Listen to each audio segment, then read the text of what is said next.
første timene jakta 26.–27. mai 2002. Her er bildene av den fine soloppgangen. Klokka er nå 6 om morgenen. Vi filmer dette her med lukta av egg og bacon i nåsene og venter på hva ligger der borte i de skjulte fjellene. Det er de første jegere fra Mylla Jaktracer 2002, klare for innskyting av børser. Not this much about the bullseye. Right on there. Jeg er på tur ut og vås på den første dagen på jakta. Prøv å få oss en svartbjørn. Her har vi en ivrig bjørnejeger rett foran oss. Den er klar. Vi har kjørt over sjøen. Kommer til fergeleie hvor de skiper ut alle tømmerstokka. De første jegere er nå klare. Et par ivrige gutter. Teamguiden vår og Nøystein er klare. Og her ser vi svartbjørn ute i det fri. Ute i terreng og ser til dyr. Elva går flomstor, så vi er nødt til å finne en annen stand å krysse. Det er fint å gå ut i terrenget i hvert fall. Bjørner skal vi nok finne likevel. Da har vi vasset gjennom elver og opp gjennom en del byrer. Da har vi kommet til den lokale snikskytterhytta.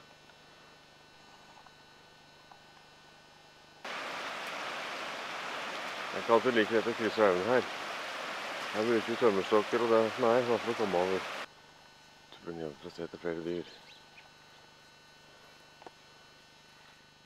Da har vi storbjørn skutt av Marianne. 7 fot 1. Der ser vi hvor stor den er. Fornøyde jegere og vertskap.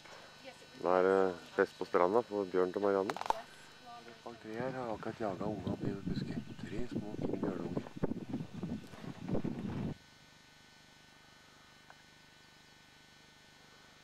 Her på spår av 2. Bilder fra en sein vår, British Columbia. Stopper ved Ørretelv. Vi prøver å få i oss litt lunsj.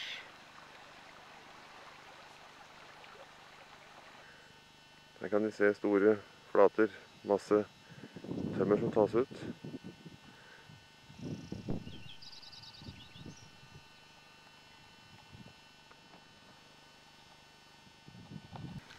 Litt lunsj og med i jakta.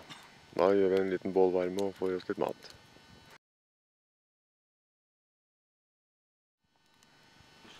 En ny Mylla-jeger med nytt trofé. Fin svartbjørn, skutt på over 250 meter. Første bjørn for Nøystein. Nå kan resten av Valdres komme nedover.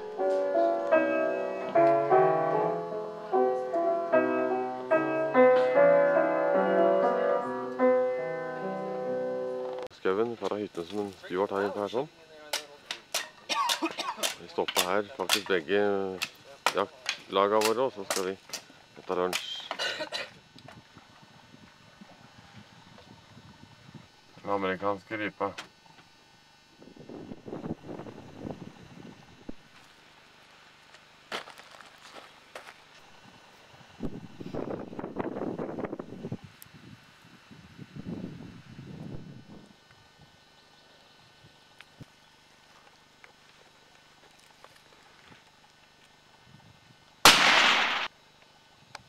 Et skudd i nakken, 245 meter.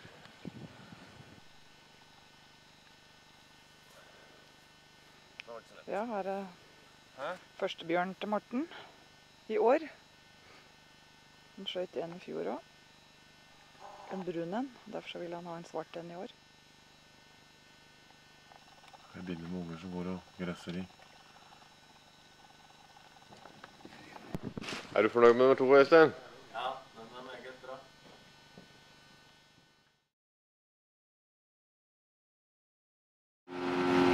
Aller siste jaktdagen. Det er solnedgang. Helt stille sjø og